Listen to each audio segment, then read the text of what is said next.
I had my mic muted. Okay, we're live now. Hello, So yeah, hello everybody to the, I guess, prequel installment to hopefully a new bracket series. Monday night bullshit, which might be the first ever Melty Blood bracket to be run on a Monday night. Yeah, I think this is the very first one. No one's ever done it before. And we're in uncharted waters. If you haven't noticed, I'm joined here by Ricefield. Hello. It looks like our players for the first round are already up and waiting, so... This is what we like to see. See, y'all have been raised right. I looked at the list of people in here. Y'all were raised right. We're punctual. We're here, ready to play the match already. Good job, y'all. No one's late. Yeah. Splendid. So, yeah, we might as well just... Where's the... Forget where the... Oh, the TO is calling. It's in there somewhere. There it is. Oh, there it is. We found it. So, yeah, well, we might as well just get started with our first match of the night, which is going to be Mark Zero versus Radioki.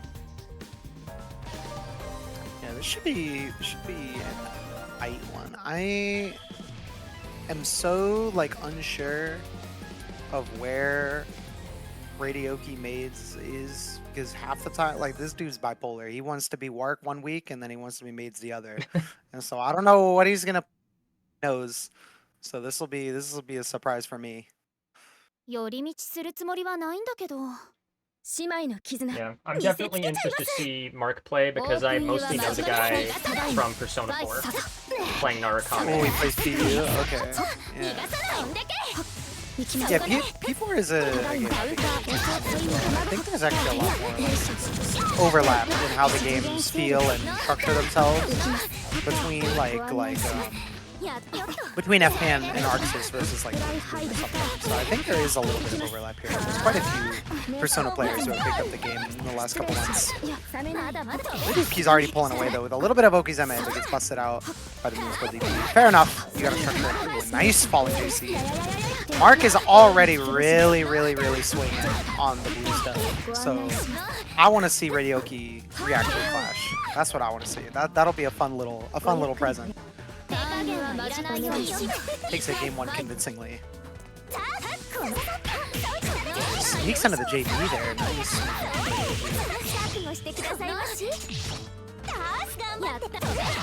Down. Yeah, now there's DP again. Yeah, so Mark has already done a good job of disrespecting the plan just to test the waters in how much Radioki is willing and able to structure his offense here on this set play. And I think some of those DPs on plan are kind of my fault because I was talking about that on my stream yesterday and Mark was in the chat. You told him disrespect. Yeah, sometimes I'd be DPing on Koha plan. Sometimes you gotta do it. You gotta see how well they can respond to it, you know. And so far, Radioki hasn't shown us. So swing for the nice shield back. Perfect. Not quite able to find the full route. Catches it back there. Still not looking for it. And there's the wake up EX. We gotta be ready to structure run a lot of these wake up matches. That's one of the very important checkpoints I think in stabilizing yourself in these games. You gotta be ready for the wake up mash. You gotta be ready for the skill clash. And so far, Mark has taken full advantage. So jump here, Invol's through, but Mark is a little scared of a mash out there. Gave up a little bit of his turn, and Radioki has a chance to get out here. Swinging again, favorable trade. Mark just maneuvers around, jumps over, gets out, and is able to take game one there. Very solid round there from Mark.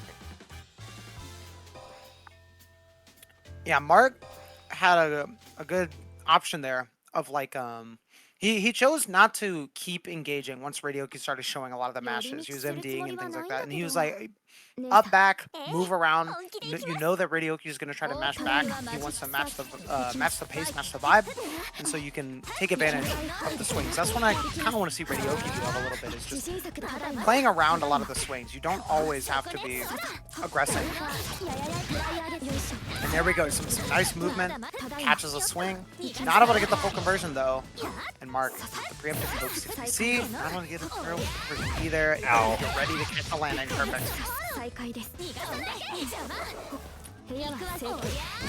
Oh, yep, with the burst range, you have to be careful about the burst range from Arcuate here. Not a full combo though, so Radio get, yep, perfect. Ah, but not quite stable enough.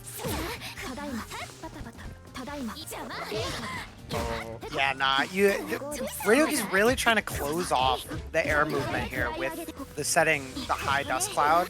But Mark has been really content to just play for a lot of these grounded pokes. Okay, there we go. Very A little bit of adaptation for Radioki. Set the plant instead, spin it out, and prevent that burst from Mark here. Runs up, tries out. Oh, no pickup. That is questionable. And just gapless, yeah, gets caught counter hit with the frame trap there. Yeah, question. Very good. Jump from there.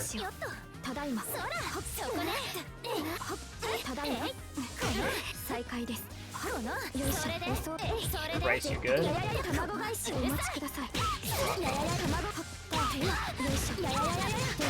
Oh, we got the side swap route.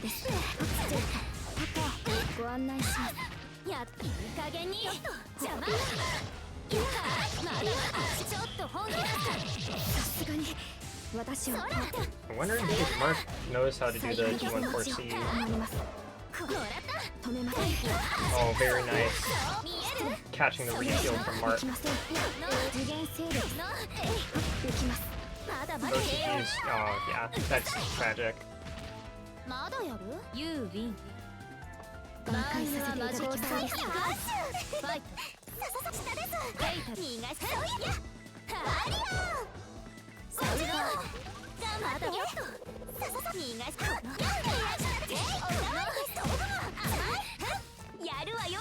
Does not get the full route.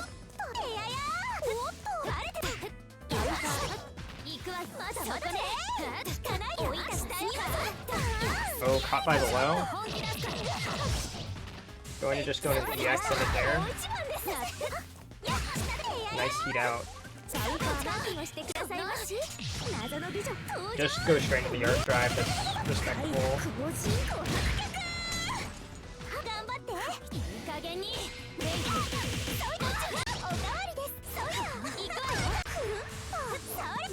Oh, we're back. Okay. Oh, you're back? Okay. Rice field mode and truck again. That's good, I was a little lost.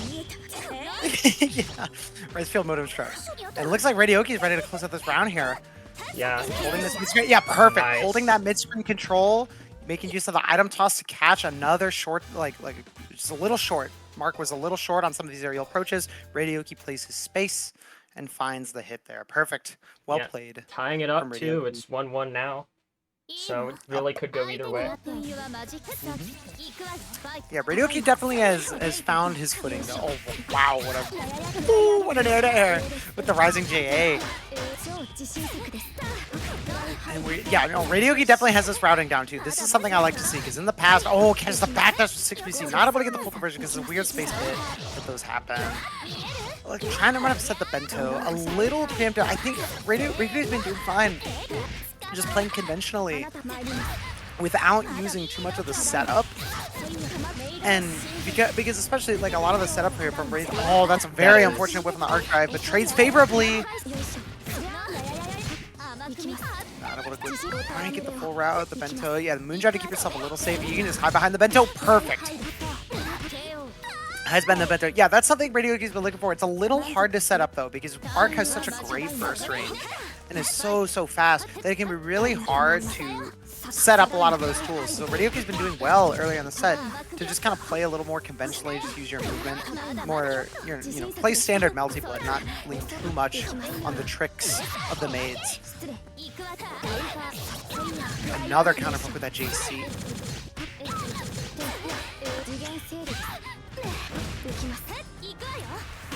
Little mistiming, but able to punish the heat. Little antsy from Mark there.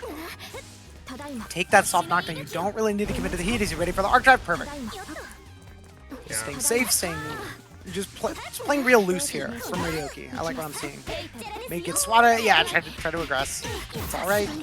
Mark is able to finally find his way in here on Radioki. Not able to get a full knockdown, but has him into the corner here, which can be really, really big. Just barely 2B swings into the heat. Full route. Perfect. Knockdown in the corner. Just what we want to see. Back throw incident. Back throw incident. Oh my god, the heats. Oh my lord, the heats.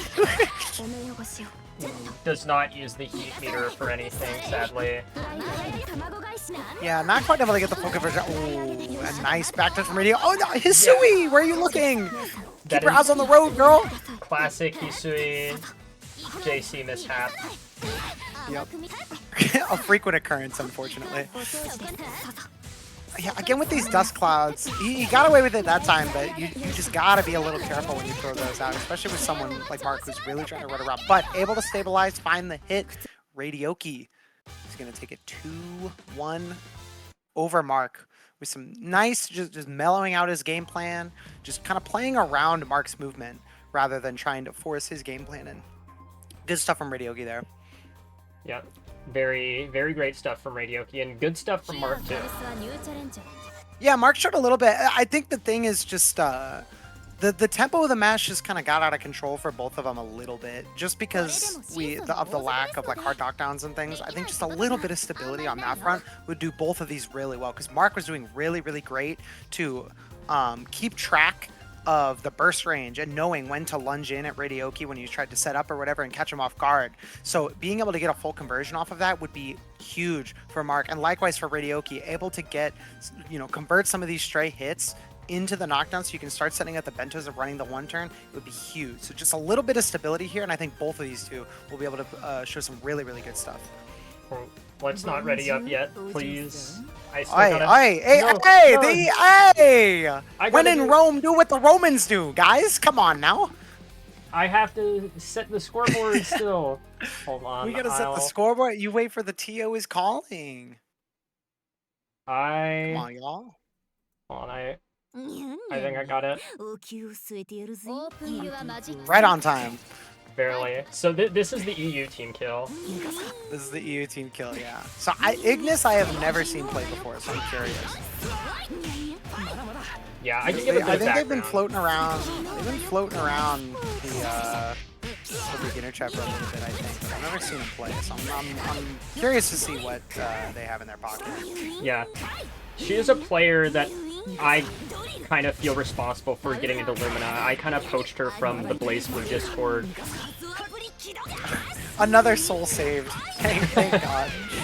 Another soul plucked from purgatory. Another soul saved and then forced into fighting Kavres. Yep, yeah, you saved him, you're like, oh, play this cool Lumina game, and then you made him fight Kavres. So, who knows?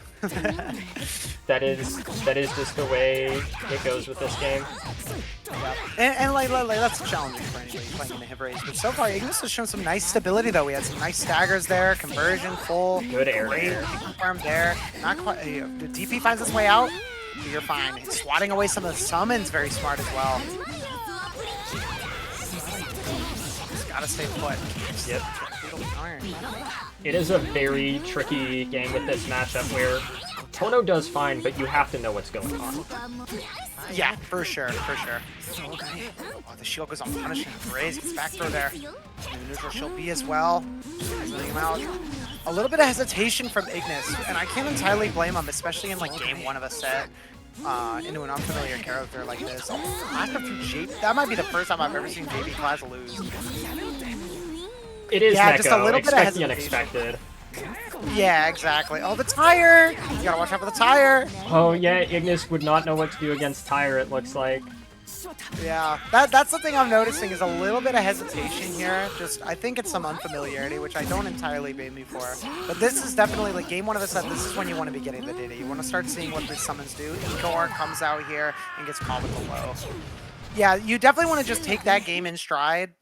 and really just focus on what the summons are doing so you can try to keep track and find your openings. Because there's been a couple spots where Ignis was a little bit patient where they might have been able to snipe like a summon or got in behind one with that I think they just weren't quite ready for because they hadn't seen it before. Maybe some unfamiliarity, but that's why we played first 2. So Ignis has another chance here. Hopefully caught on to some of the patterns here.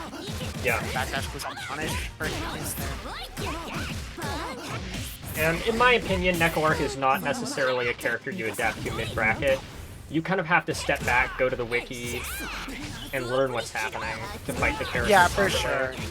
You really gotta feel it out. Like the first or second time you're fighting Neko, especially someone like Havraise who really leans into a lot of the summons and the knowledge checks, it's pretty challenging. So it can take quite some time. But what you like to see, regardless of your knowledge of the matchup, is just stability, like we were talking about. And Ignis so far, great combos, great conversions, some solid pressure. You got the stability, you just need to find your chance. Yeah, very, very unfortunate there. That's like the second or third of a couple unfortunate hit punches here.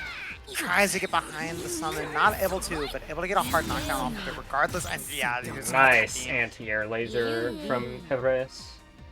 Yeah, Neko has really good control of the airspace in that like diagonal forward, that like 45-degree angle, which is like an angle that already is a little tough for Toto sometimes, but he kind of has to rely on it because of like JC and things like this. So Neko having such good control over it can be really, really challenging to fight, especially like a character like Tono. Great blocks on the JC. Oh, the first range of that 2C there. A little tough to measure out sometimes. Full loops in the corner here for Havraise. Into the Scarecrow mix. Able to avoid that GTC though. Ignis has done well to avoid that tool. That is one that really does open a lot of people up and give a lot of people trouble because of the armor and the multiple hits and the drift. But Ignis has done well. The armor though from Havraise. Oh, he just stood there? Okay. It is always a treat to watch. Oh, yeah. Oh, yeah. You were a mega cooked. Throw combo with Excalibur behind it. That was rough. That's a rough situation. Some good luck there for Havraise. That is always a matchup that is like kind of tough to deal with under bracket stress.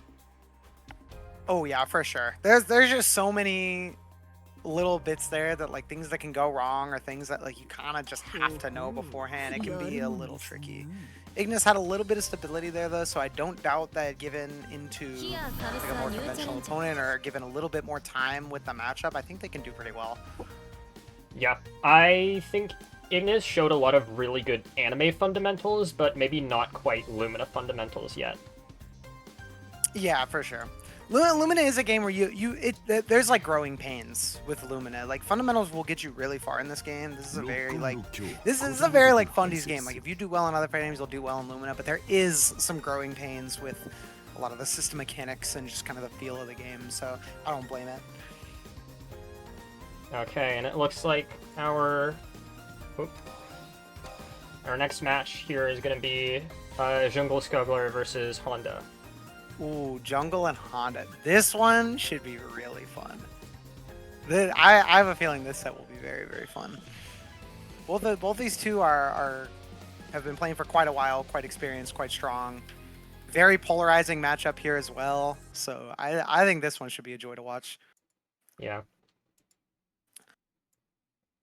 We will see though. Honda has definitely been putting in some good work, but I really do want to just see what his plan is going into Vlad. This is something that I've talked about with him before, where he has a lot of like the stuff down, but he just doesn't quite have the plan in mind to run with it and make the decisions on the fly. And that's like Vlad is a character where you really do need to have a plan.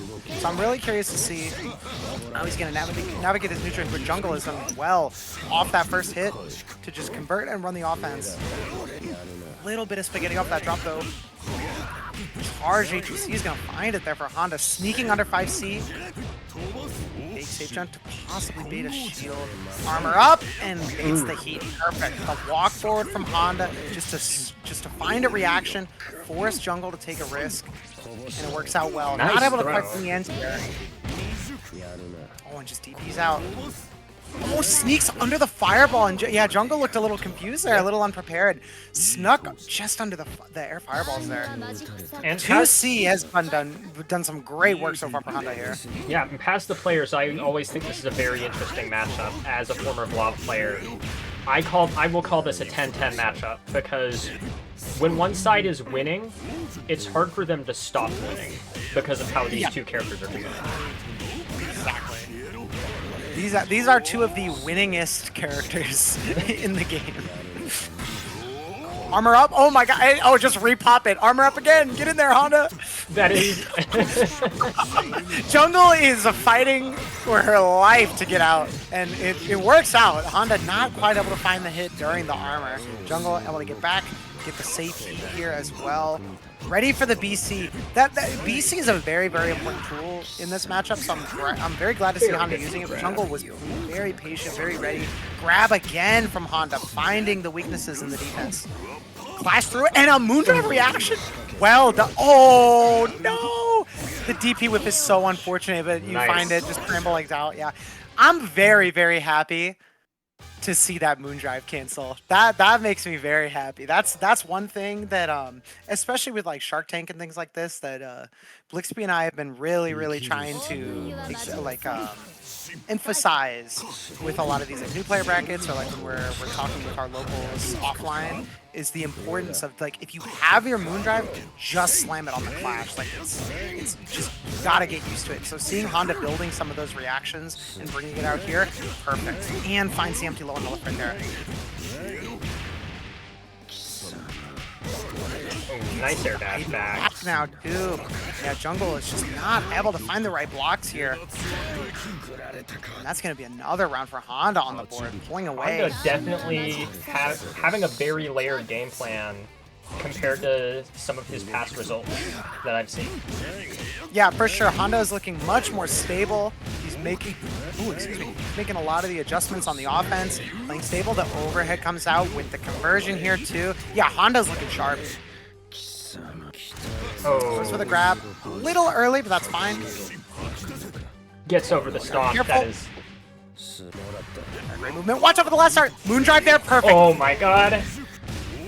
Wonderful use of Moondrive from Honda here. Extend with the EX. Armor up to get through. Yeah, Jungle not quite ready to navigate around this armor here. Trying to bust out with a Moon skill. Clash, there it is. Yeah, Honda doesn't have the Moon now, so that's a perfect time to use that Clash to kind of bust out and for Jungle to try to get themselves back in this game. Run up hard bait on the DP. Not able to get the full conversion though, careful. Command grab, not quite able to kill, just barely. Great shield, BC in, and that's gonna take Honda with a commanding lead here. Really nice stability. One of Honda's best performances in a game to date. That was... Yeah, Honda looked sharp. Impressive. Honda looked really sharp. Yeah, I'm very happy to see that because Honda's been around for a while. He's been around for a lot of the time I've been playing as well. And so I've seen kind of the ups and downs and stuff, and he was looking really sharp in that match into a character that I think usually gives him a lot of trouble too. Very good performance from Honda. Jungle, just a little bit, like, some of the ideas were there, but just not able to quite get the conversions, or just a little hesitant as to how to navigate the Coma matchup there. Just need to be a little more stable, commit to that zoning. Looks like up next we will have Hevrace versus Magica.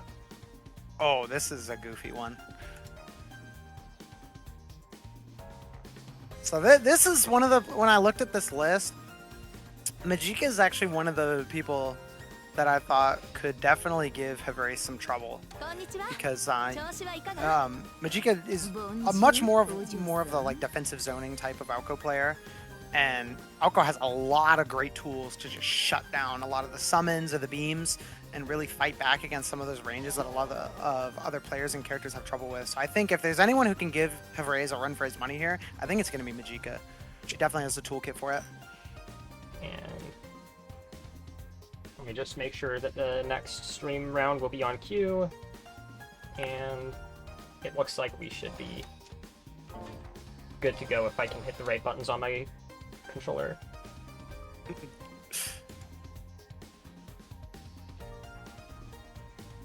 Neko Alco too is This is a matchup. This Very, is a very matchup funny. in the video game. Bottom one versus top one.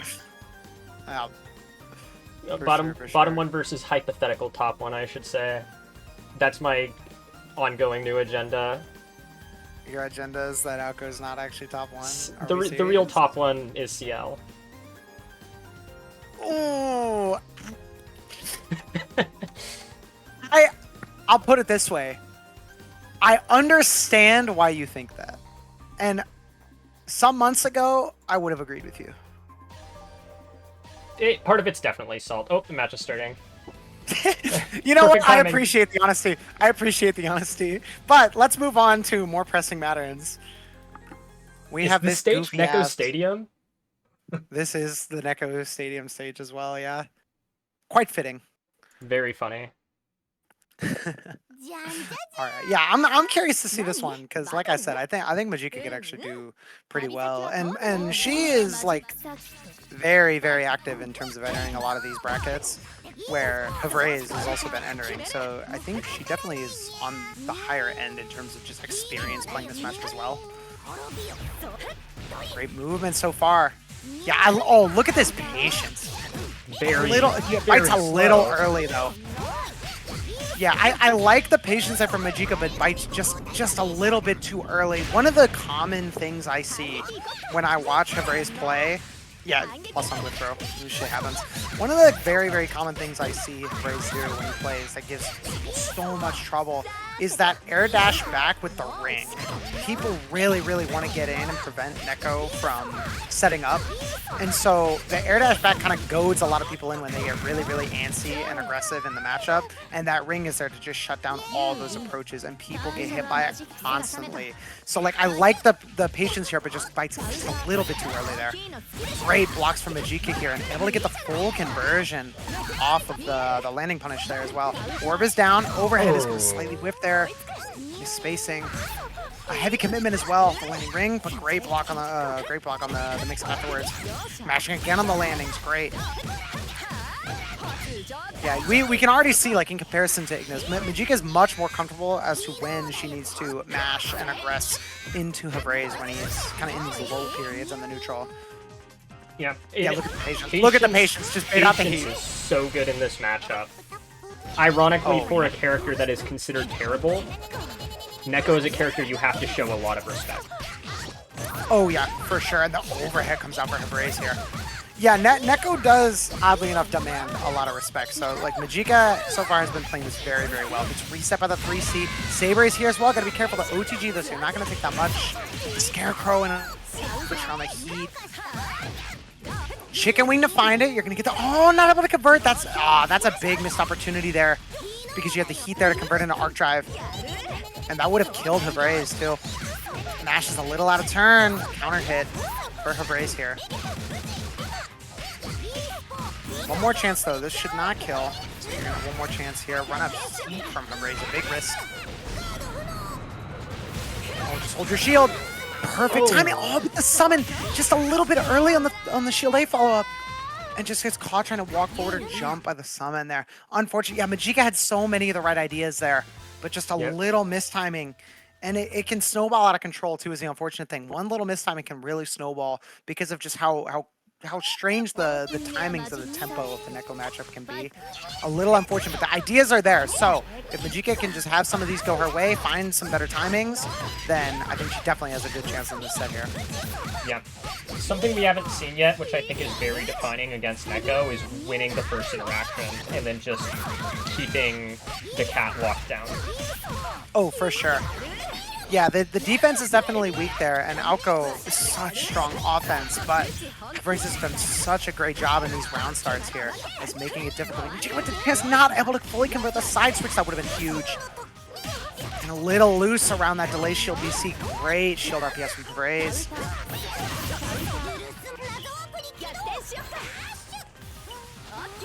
Drifting again here. Tire on screen as well. Yeah, there it is. Yeah, you got to structure so much around the tire. Very, very unfortunate. But Havraise did well to kind of hover around that tire. So even if Majika found the hit, she would have to contend with the tire. Havraise is just so smart at playing around the summons and like playing the cards he's dealt by the RNG. Finally, stable knockdown from Majika here. Doesn't go for a meaty though. We need to keep it tight here. Gets out, baits the DP, Nice, perfect. yeah. Full conversion, arc drive, full cash out. Perfect from Majika. This is your round. Just gotta stay stable. Havraise is in range to die to throw, but they're just not the right meaties here. And this is like the third DP we've seen from Havraise here. You have the negative edge orb there. You don't need to commit so heavily. You can afford to go for a hard bait here. And yeah, Chicken Wing's gonna find it. Okay. Nice. The burst Nice range from Alco there gets around on the board for Majika, and that could be the change of momentum you need. You're also ahead of the moon the moon resource here as well. So this could definitely go your way if you play your cards right. BC out, a little narrow, but you're able to find the hit. Throw knockdown here. Oh, reset into Chicken Wing. I like the idea. The low health makes those resets so much more impactful. I actually really like the idea there. Not able to get the full combo off of it. But back to the neutral, and you're looking at a pretty solid health lead here. And you're ahead on the resource. Great Nice. shield B reaction from Havraise. Yeah. The shield there. Yeah, Majika recognizing the resets into the beams there as well. Falling with that shield, playing it safe. Oh, The VTuber overlay is here though. Careful, holds the shield, finds it with the B, but yeah, it's just so hard to track the summons here. You just gotta play careful. The armor! Oh, okay. If block strings into the heat, it works. It works. oh no. Fall into it. No, you couldn't see the spacing because of the VTuber overlay. Unfortunate. A little bit of an expensive commitment there from Majika. Now you're down on the meter significantly, and your Moondrive is ticking down, and you have no real way to get in here.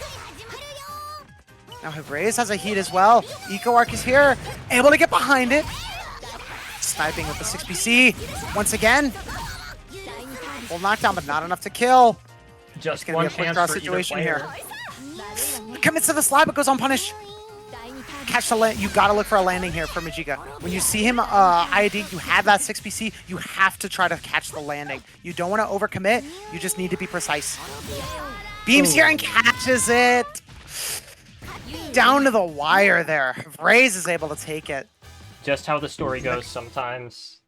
Yeah, like I said, Majika had so many of the right ideas there, but just not able to just get it, you know, Havraise is quicker on the draw, or just a couple unfortunate things that Majika had trouble contending with. The ideas were there though, so if we see a run back, I think the set will also be very, very close. I think Majika definitely has a shot here, but Yep. it's gonna go Havraise's way.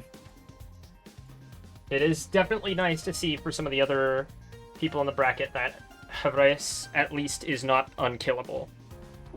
Which, Oh yes, for sure. And that's another thing too, is if you're in this bracket, I'd be watching every single Havraise stream match, because you need all the info you can get. You need all the info you can get against this character. I just looked at the stream queue. It looks like we are going to have to contend with an EU to South America match. Oh, wait, who's South America? Mark Zero, I'm pretty sure. Oh, is it? I see. Well, that's gonna be a fun one. Have fun, guys. That might be a little choppy. Yep.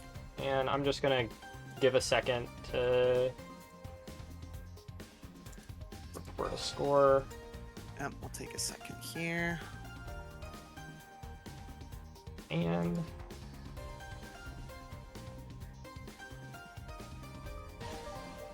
yeah, not yet, Ignis. Oh, little Ignis, early. You're a bit little early. You're a little early. So this I think this set we have coming up here. This one I think is going to be a really good set. Yeah. This is going to be a really good one, especially after seeing how sharp Honda was playing in his previous set. I think these two are really going to go at it in this set. I think this is a really solid, even match here. Tanso with a lot of great structure and fundamentals here, and he's one of the stronger ones in this bracket for sure. Just got off of, I think, a 3rd place in the last Kerbal Cup. He's been entering a lot of tournaments, putting in a lot of the work, and Honda is looking as good as ever. So I think this is going to be 2 of the stronger players in this bracket going at it to see who is going to have to contend with the Braves in these finals. Very good catch on that low shield right away from Tenso. And back throw into the corner here. 2-2-A plus. Honda already respecting. Yeah, doing well. Not able to hit the unfortunate spacing there. Able to avoid the DP punish as well. And a counter hit here. Yeah, that's what you want to see for Honda. Honda was doing very well to respect a lot of the plus frames, went unpunished for that DP, and was able to get the hit, but just falls a little bit short on the up back from Tanso.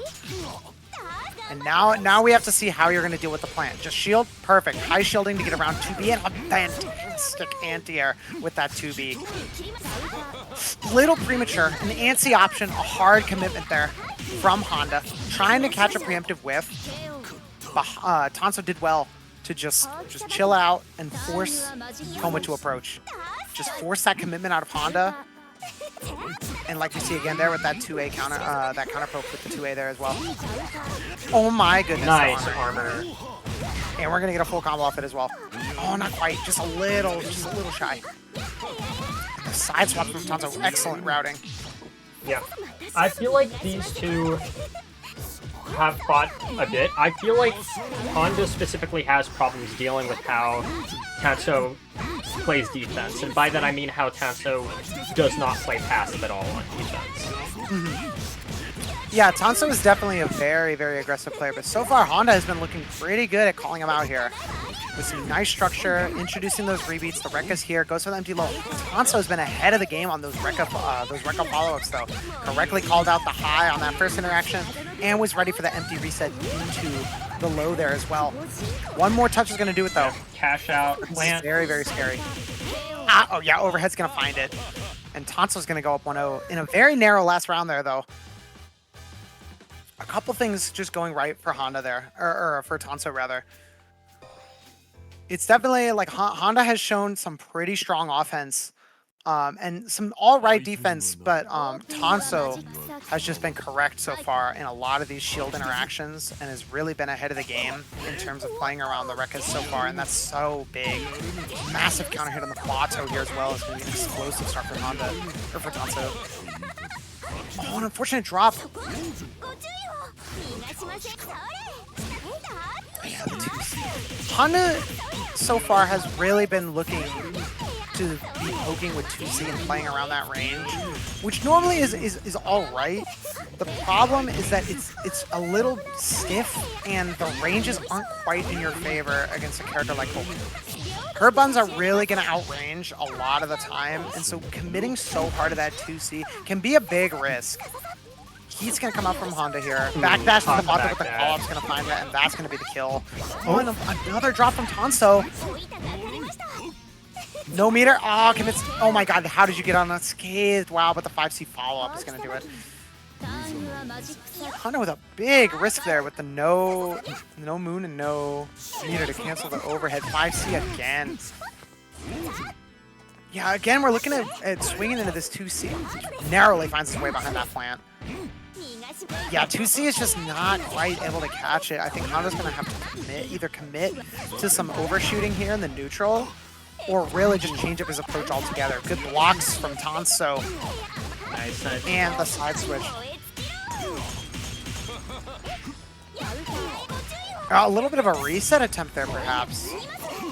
Bounce up, plus frames there, and tries to go for the grab. 4BC, Tanso's favorite. Yeah, you gotta be careful there. You gotta be careful. Especially in a lot of those bounce up situations. You really do, like going for a grab after that isn't the worst because you have a good advantage there, but you need to build the mental stack for it first. A lot of those characters that have a bounce up move like that, you really do want to keep it tight at first to shut down a lot of those air actions, because a lot of characters can swing an air button, or they have an air special they can use to kind of disrespect a lot of that.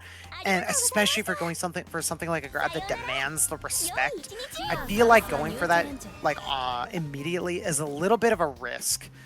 So I think just a little bit more structure and keeping it tight there, especially against someone like Tanso, who's really looking to disrespect and play aggressively into a lot of those defensive situations. I think you just need to keep it a little bit tighter. Okay, now for what is probably going to be the funniest match that we have to put on stream. This is Mr. Worldwide. Here, this is going to be the cross-continental, the steel ball run stream match here. Yeah, this is the reason why this is the only one that is not region locked. Yep. Mexico has been freed. Oh yeah, when I open this up and start like running this, given that I haven't had problems so far, Mexico will be freed. Dub. We're back! We're back! Saved from the tyrannical WASD TOs who want to keep our brothers down. Getting into it. We already it's it's taking a little long to load into the match there. Hope that's not an omen for what's to come. Yeah, definitely. I hope it doesn't lag too much on the stream end. Yeah. We'll see. If it starts lagging, at least it'll look really funny. Oh, we love to jump in this matchup so far. Yeah, Mark lost out on a pretty big fatal counter there. Not able to get the full conversion. Ignis not quite able to find that conversion, but a really tough hit to convert off of. So far, we're really just playing the air neutral here, and that's awfully brave of Ignis. When you play Tono into Arc, and you're like, I think I will play into the air. But it's working out for him so far. The defense here from Mark, swinging out with the moon skills. Able to get them back to this neutral. Oh, we're playing footsies. Elbow, unblockable comes out from Mark. Backdash, oh, but no punish on the backdash. It's gonna work out with that falling JC though. Surprise to throw. Went for reversal throw. Clashes through, but great patience from Ignis there. Catching the landing. Not able to convert. Let's go with the GB again, and the unblockable on the tap shield. Ignis had the right idea to stand shield, but tapped instead of holding it. Got caught on an unfortunate high. I cannot even imagine what it's like out there playing. Oh, this gotta be this is like a whole nother game. Mark able to find a solid hard knockdown here.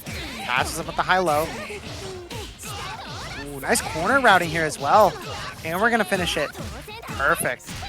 Very nice routing. A nice 4.3. Not quite ready for the shield B. Ignis now has their chance to try to run away with it in the corner. They're gonna get out on the tech. Mark should be able to close it up here. You have the meter. How can Mark land this on the connection that I know they're on? I'm so curious what the MS looks like. I really do wonder what this is looking like on their POV. I'm very curious. Ignis, he's teleporting all over my screen. Help me. Yeah, I can imagine. I seeded the bracket in hopes that this wouldn't happen in winner's side, but I forgot that that makes it to where it would probably have happened in loser's side. There's no way around it. There's no way around it. You entered the EU tournament, or the NA tournament, dog. I don't know what to tell you. Both these players did. Neither of them are NA. Yep. I don't know what to tell you guys, man. I'm not gonna lie to you. We don't have this is like version 0 of the tournament too. We don't have the infrastructure to get you all out of here with the connection test. Armor's through with the unblock. Oh Jesus, yeah, Mark's really running away with that unblockable here. I don't know if Ignis is quite aware. I don't know if you can be aware on what they're playing on. Yeah, you're kind of taking a shot in the dark every time you input a button here, I guess, huh? Able to find a solid knockdown here though for Ignis. Baits the throw, perfect. Fog of War is crazy. He did the Fog of War? That's insane. Ooh, a nice EX conversion off the DP there as well. That's something I haven't seen from Mark so far, but it's nice to know they have that in their pocket. Little conversion off the Rekka here as well. JC finds it with the counter hit. Doing 214C Oki on this connection is foul. That's actually gross because I play against Hardly offline and I can't see that shit. So like when you're online and it's lagging, dude, that shit's unblockable. Ooh, nice pickup there from Ignis, some great awareness. Yeah, I was gonna say I'm pretty sure Ignis doesn't know how to convert off those fatals, but still got it anyways. That's the fundamentals I was talking about. Yeah, perfect 3C. Some great pickups, some great anti-airs. Yeah, really looking for that 3C because Mark has been a little shallow in a lot of his air approaches, but just fights a little too early there. Moon tried to see it. Oh, holy. Oh no! Mark didn't go for the staircase down into the air unblockable. He had the opportunity there though. He's primed and ready, but not quite able to recognize the situation. Solid pressure. The IAD finds its mark. Going to IAD is so hard to react to sometimes, especially in when you're in the Fog of War. Not quite able to kill though. Just barely. Unblockable. Nice DP on the unblock. It's a solution. Perfect reaction. Well done from Ignis there. Great response. Oh, JB finds it, and we're able to get the conversion this time. I spoke too soon. That's my fault. I saw the game stutter too. Oh my, bro, ArcJC is out of control. I hate that. Bro! ArcJC is out of control, man. Get this button out of my game. I'm so sick of it. Yeah, mashes on the space elbow. Variable frame data can be very, very tricky to deal with. Elbow again, the respect. Nice and catches a whiff there with the throw. Good tech from Mark. And yeah, just backdash out of there, playing outside the range. Ignis had the right spacing there and played just outside of that burst range, but was just barely not able to get the whiff punish there. And Mark is going to go up 2-0. A tough situation to deal with there. I don't have much words for the set that just transpired. Yeah, it's hard for us to know how much of that was gameplay and how much of that was like King Crimson taking over and influencing the game. It's hard to tell. He teleports out. Yeah, that is rough. Ooh. That's a rough one. Unfortunate. The worst set of my life, no contest. GG's though. See, I don't blame you. I don't blame you. I really don't blame you. that is rough. But then again, we have two non-NA players entering the NA bracket. So this is the risk you take. Unfortunately, you do have to hold that. So, and you know, good job, y'all. My connection is pretty okay. That's true, Headrace. You get a pass because you have like NASA space station internet. Like you have some crazy like Wakanda technology over there that you're operating on, so you kind of get a pass. I don't know if that's clearly it's not the same for Ignis and Mark here though. These guys are definitely not operating on the ISS. Everyone is flooding the stream chat right now. I'm trying to organize things. Bro, this is not... bro, we gotta remember... guys, we gotta remember our net play bracket etiquette, okay? Let's focus up, y'all. When we get the higher level players in here, I imagine it's... Headrace! We'll narrow it down. Can we get some wave stickers? That might need to be the emote. That might need to be an emote in the Twitch chat when we get there.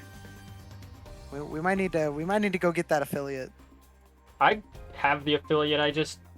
I think my only thing is it's annoying because you can't turn ads off completely. Yeah. Which I would have liked to do. So I have it set to do pre-rolls so that it doesn't interrupt the match. Yeah,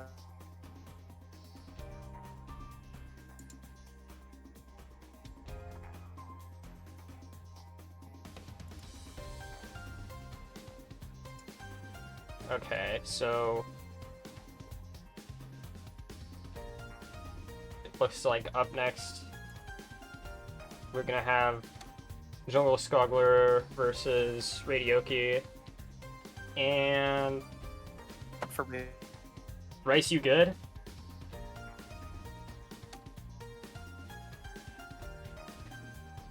Every air dash is just an instant teleport. See, that's what's crazy, is that you play the character whose air dash is actually an instant teleport. So it's kind of just evening the playing field, no? Okay. Why did they have to switch? Okay. Switching players is evil. I just swapped the overlay to be on the right position. Now I have to. It's always a problem with these guys, man. It's always an issue. Always causing trouble. Okay, I gave the sleeper agent praise, so hopefully they start the. Oh, you better start. Jungle, don't you dare! I can read the Discord. All right, don't cut that out. Stop it. Radio, cue up the game, man. Cue up the game. Don't swap tabs again. Don't waste my time. That's gonna be a yellow card. That's a yellow card if y'all swap cabs again, yeah?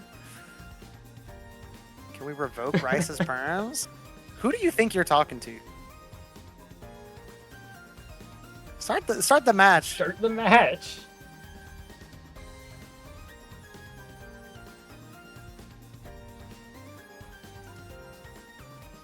Start the match, or next bracket, it's going to be a Start GG, and we're going to have you guys check in on Start GG for your matches, and then everyone has to deal with it, and they're all going to know it's your fault.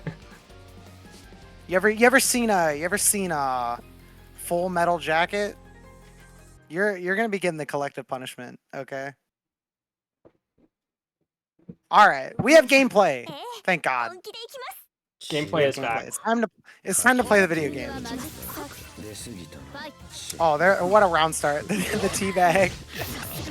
Opening it up here with the jump in. JC from jungle. Not able to get the full conversion of Radioki. Swings back. Yeah, Radioki's looking consistent on this BMB. This is good. This is good. So left-right air throw mix up here as well from Radioki. Solid offense and the side switch route. Impressive. Not able to get the full conversion though, but locks him down with the bento. You got to be ready for these jumps. So and calling it out with the JA. Perfect. Great play from Radioki. Not able to fully commit, but you still make it out on skate. Okay. Noel or Jungle is able to get back to the mid screen here. Now we're running the throw. Okay, now is where we're gonna have to see Radioki contest with the blob zoning. This is where we're gonna really need to see the game plan here. We know Radioki's capable of the offense necessary. Ridiculous run under. Oh no! Wait, how did I get booted? How did I lag out? Oh no. Uh-oh. Hold on, I have the stream up. It's alright. Alright, into round 2. I might be a little behind though. Yeah, you're probably gonna be a little bit behind, but I'll read it. if you can get back in before the next round, maybe.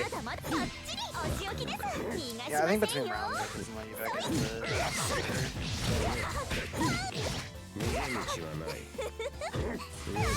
Oh, but snag time. we've seen that Radioki definitely has the offensive game plan ready.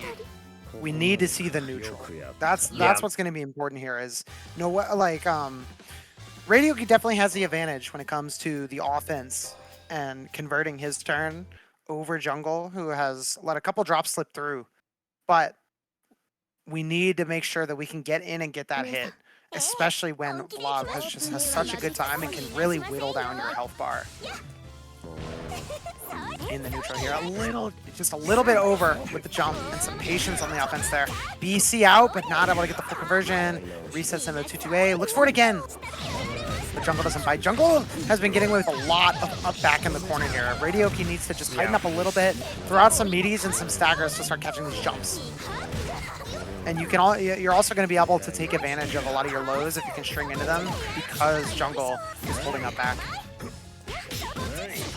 Nice little reset with the tech there to get a little bit extra damage here from Radioki. PX knockdown as well. The plant should go down here. You should be able to tighten this one up. You're backing away. Radioki a little nervous to take full advantage of his offense here. Staggers. He comes up from jungle, back to the mid screen, and an unfortunate whip from Radioki. That's going to do a lot of damage because you're able to convert off of that heat into the arc drive. Oh. I guess caught whipping shield. A little antsy on some of those swings. Radioki just needs to be a little bit more precise in where he's placing some of his hitboxes and a little bit more patient in the neutral. Yeah, we're holding shield, and that could leave us vulnerable to a stomp. Did Made Summon eat the fireball hit? Not that bad. Yeah, Made Summon got hit by the fireball and ate it. That is really funny. Sui was out there. Yeah. And new Made's tech just dropped. Great use of the Moondrive here, and we're going to get the conversion. Perfectly done from Radioki. Some Bento Swap Oki. He's got it under control. Not quite, though. Maybe a mistiming. I don't know exactly how that set up. Unfortunate. But staying stable. Yeah, looking for the run-unders there to catch the landings, catch the side switches. Good stuff from Radioki here. We just got to navigate this neutral. Preemptive on the shield as well. I think Radioki's a little too preemptive on some of these shields. Burst range finds it with the CPC. Safe heat as well. I don't blame it. You gotta track jungle down here. No conversion to the arch. Uh-oh. Yeah, that's really, really unfortunate. Oh, but the drop on the punch from nowhere. At the drop of the punch from jungle. But Radioki gets ahead of himself. Gets punished in turn. Caught by that overhead as well. Gotta be so patient. Yeah, jungle can just run up and get that throw. Radioki just can't find his way in the neutral. He had the offense, but just couldn't lock down the turns and make the adjustments, and then the neutral just was completely out of his control, which admittedly is very, very hard for the mates to contend with that character in the neutral. But I think Radioki definitely just didn't have a plan to get in on Vlav. And like we were saying earlier, like Vlav is a character where you really do need to like have a plan of attack. Yeah. A little tricky for Radioki there. I will say, you almost or accidentally almost called Jungle Scuggler Noel 3 times. That's 3 strikes. You're lucky you're not out. Okay. I'm keeping an eye on you. But we are moving on to losers quarterfinals. So. Yep. Time to move on. And so we should see. Oh, challenge won't let me see the whole bracket because this website sucks. True. It looks like because you both play Vlav jungle. That's why. That's literally it. I don't even have that excuse anymore though. Because you play Tono now. Yeah. I might be back on Hisui too. I was playing Hisui against Tanso before running this. Character's kind of fun. What happened to Shame? What happened to Shame? I hit anti-air dust. I hit anti-air dust once. It got fatal counter, and it felt like I was reborn. It felt like I was a whole new person. Yeah, a whole new worse one. Because fuck that character. Anyways, next match we have, I think, is Mark and Honda. Alrighty, so oh brother, this is gonna be a slobber knocker because both of these two dudes love to press buttons, and they play characters who are really good at pressing buttons. That's what's gonna make this so entertaining, though. Oh yeah, this is gonna be a violent ass match.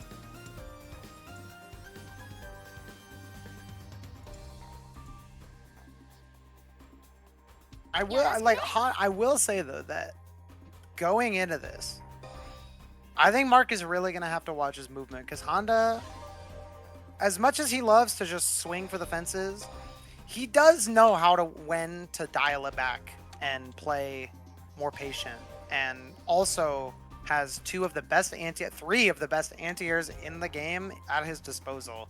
So as we've seen Mark looking for a lot of these jump-ins with JC, JB, and some of them falling a little shallow as well, I think he could be opening himself up to some very, very large punishment from Honda here. So Mark is really going to have to watch how he's navigating the neutral here. Yeah, I'm definitely curious to see how the neutral turns out at least. Definitely, definitely. Honda is also just going to be getting more bang for his buck off of his hits. Looking for a shield there. Little preemptive. Flashing through, and I like that air dash to challenge back when Mark thinks he's playing safely. I like that challenge there, and getting the air throw. Not the back dash here. But yeah, just swinging in with that Rekka. Just putting a hitbox out there to prevent the burst range from Mark, and the flow on the Moon Drive as well. Restructure Honda a little, and not quite the move I would have used. A little bit of a commitment there that doesn't quite have a reward, but it's going to go your favor regardless either way. Staying solid in the mid-screen here. L to a bait under, and look at these anti-airs. 3C, 3C, 2B. So hard for Mark to contend with. He's able to clash on a couple of them, but the low profile is just going to get Honda out of there. Really nice JB there, spacing it out, catching a Honda trying to take to the air. Doesn't bite, not able to convert off the shield, but the scramble in the corner is going to go Mark's way. No structure around the DP. Honda gets out. Ready for the unblockable as well. Great awareness from Honda. A little reset there, some nice convertibility. Stabilizing the situation, and now you get your Obizeme. Moon driving back, expecting a mash, but Mark just plays patient. Well done from Mark. Playing it patient, letting Honda commit. Committing again. Finds a fatal counter. Next hit kills Mark. Heat out. Yep. Finds a heat out. And ready with it. Why? Honda, No. I'm gonna. Oh, I'm chewing you. I'm gonna chew you out later, man. Wake up with Arc Drive right now. Ah, literally. Yeah, and armor not enough to get through. Honda finds the guaranteed punish and presses shield B, unfortunately. Maybe just getting a little antsy, not quite ready for the reaction, but really gotta iron that out. It happens sometimes. It does, it does. Nice 3C. Great anti-air from Honda. Not only at the full conversion, but he's hovering in this great space underneath Mark to where he's primed to catch a lot of these landings. Not blocking high, but Mark is just not committing to his offense when he gets his turn. He's looking for backdashes, playing patient, trying to look for shield. He's gotta just commit and take what's his. Honda a little too aggressive on offense there, catches him. Ah, doesn't move that. Yeah, he just barely didn't have the moon. Able to land, no commitment. Armor's through. Not able to find the punish. Forces a whiff, and that'll do it. Okay, Honda is able to scrap his way back. Honda's able to scrap his way back after a round that very easily could have gone Mark's way. Honda is just looking a little impatient on defense. He's not blocking some of these safe jumps. He's trying to get out with some really aggressive options when Mark really hasn't shown too much threat. We know that Honda has the reactions to catch like an overhead or an unblockable. So I think he's just getting a little too eager to get out. Another great anti-air from Honda though. And these are the anti-airs that are going to win you the set. Great counter BC.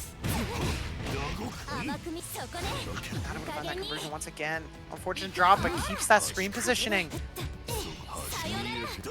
Ready for the unblockable again. That's what I'm saying. Honda has the defense, but he's just fighting on things that he doesn't need to.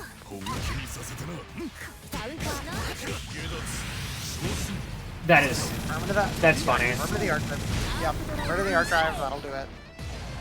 Yeah, Honda definitely has the defense and has the offense. It's just the neutral itself that seems like the scrambly spot.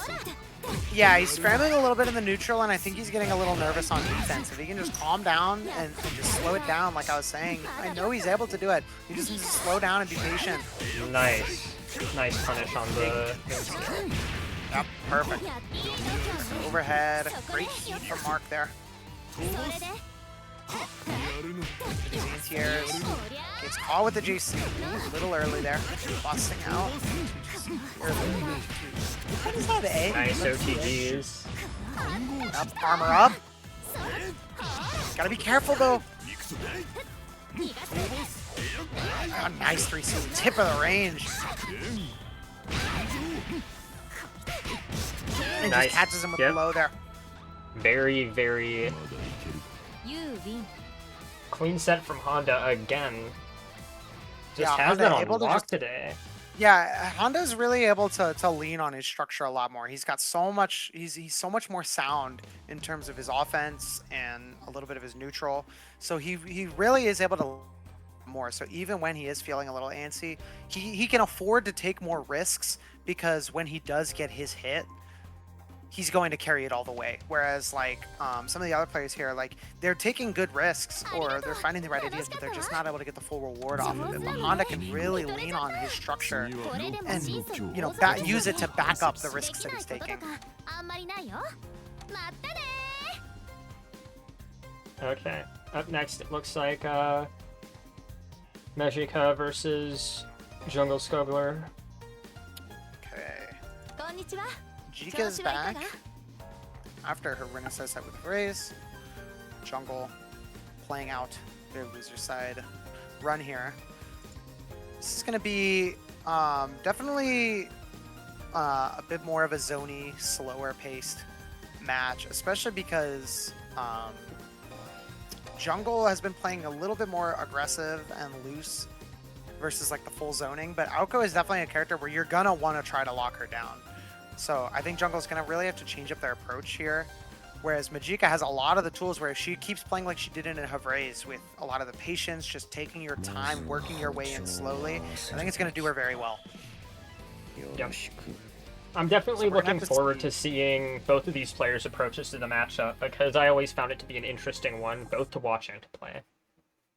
Yeah, this I think in general, especially with like the skill bracket we're working with a lot of these brackets is I think Vlav is actually very, very interesting to watch here because it's mostly all about how are the other players going to contend with the Vlav toolkit. Right. Because like while it is very annoying, it is a lot of interaction, especially early on when it's not quite so tight.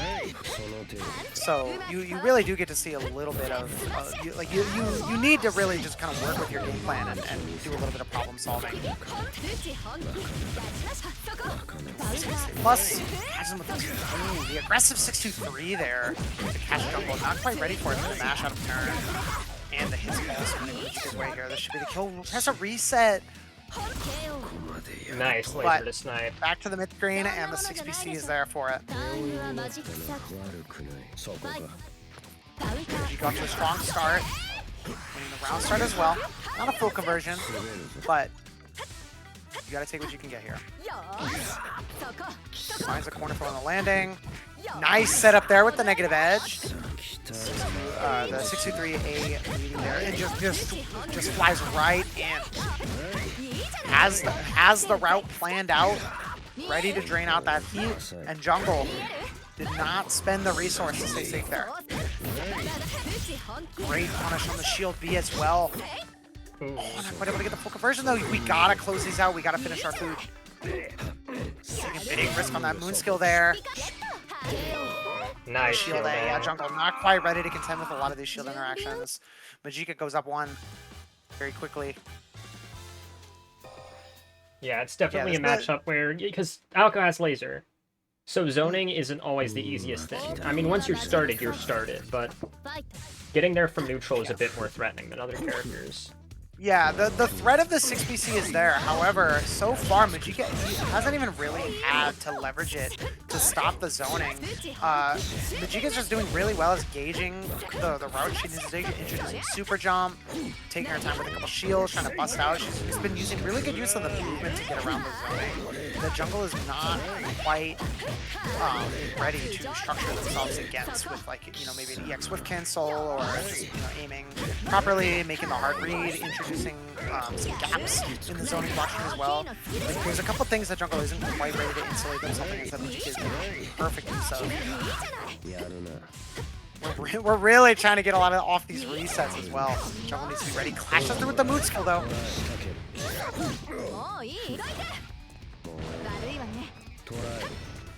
Yeah, like, exactly there. Ready for the super jump over. And just catches the jump.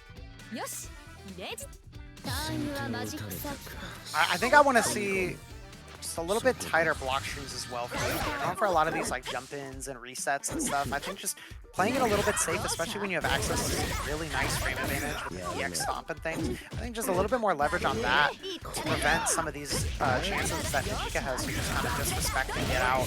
Just keeping it stable and giving yourself the time to make the adjustment. Conversion here from Majika as well. Hey, great heat from jungle. That's a little bit more like it. Majika with the proper shield, but that's more when I want to see EX into continuing your turn. Tick throw here from Majika. One more throw will do it. Hard read on a potential heat or a mash out. And just stay stable in front of the shield. Jungle been a little tame on some of these shield RPS situations. Great blocks on the 2BC though. And the throw will do it on the whiff shield. Yeah, Majika played that very, very well, making use of the movement, using a lot of just the good fundamental maneuvers you want to use against the Vlav zoning that Jungle just was not ready to call out. Majika played that very well. Yeah, and now we can go back up to winner's side. Yep, back to the winner's side. This should be first to 3 winners finals here. Yep, so I will have to change the room settings. So we're gonna get Havraise and Tanso here. Yep. I don't think I've ever seen Tanso play Havraise. I don't know how much experience he has with that matchup. So this is gonna be... I'm gonna be going into this one blind. I'm not exactly sure how well Tanso is prepared for this matchup. And especially going in with Kohaku, where some of the tools might be it could be a little tricky here. So Tanso's gonna have to pick up pretty quick on a lot of the tricks here that Havraise is going to whip out.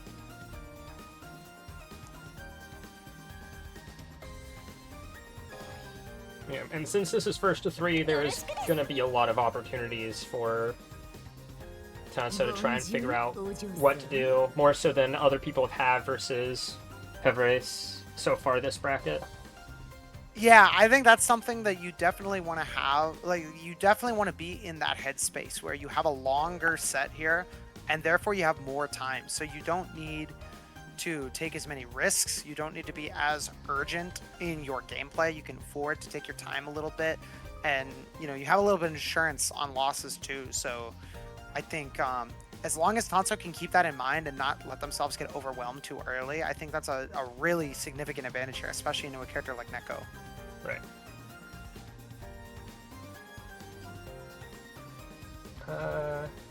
Oh, right, I did not... Pio is calling.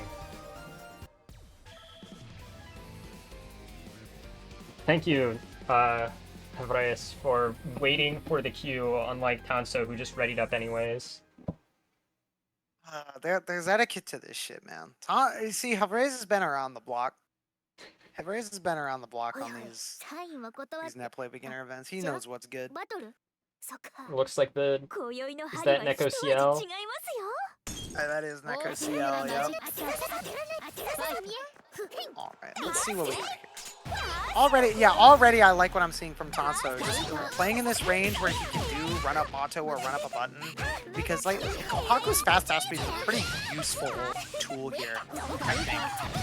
And so seeing him just kind of moving back and forth, looking for a commitment from Havraise and playing into that burst range is already the type of game plan I want to see. Respecting. Tries to clash through. Not quite ready for it, but these things happen. Should be a reset to puppet there. Yep, and just ready to swing. Doesn't take a full conversion, so like honestly you should be happy about that. Burst in with the 6PC, perfect. Plant Toki now. Not quite safe to the heat though. And up Bacho. So that is going to be, I think, a very, very important tool that Tanso needs to make full use of here. Is nice, a lot of Havraise's mileage. Perfect pressure from Tanso here. Yes, very good offense from Tanso here. A great start to the set. Yeah, Bato, up Bato, B Bato is going to be very, very, very useful here because Hebraze loves to play in that airspace there.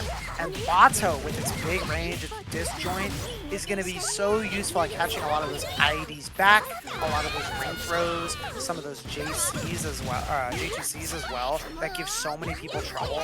So having that tool, if Tanso's ready to really zero in, and the hard bait on the TP as well is going to come out, if he's able to make use of some of those tools, I think Tanso has a really good shot here. Full screen range here. Swings into the, yeah, the puppet. Not able to get the full throw combo. So we're just back to another minion set. Good blocks from Tanso, but the overhead opens him up. This should be the kill from Hebraze here. And that'll do it. Yeah, Hebraze evening it up. One round apiece here.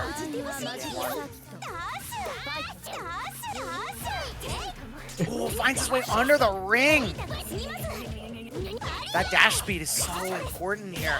A great dash on the Tekken as well. Yeah, he's looking for that Bato. He's looking for that Bato. Bray is really just mixing up the spots on the screen that he's occupying, though. Backdash, stagger 2CC. Playing around the ring perfectly. Yeah. Tanso is so aware of the movement patterns here. He's playing so well around these ring throws. The moon tried to cancel and finds the overhead. Great use of the resource. You're not going to be able to kill here, though, and the gray beat is unfortunate, but actually, because of the gray beat, you might be able to kill. Yeah, Arc Drive is really going to get that is really good from Tanso taking game one. Yeah, Tanso is showing a lot of really, really good stuff here in game one.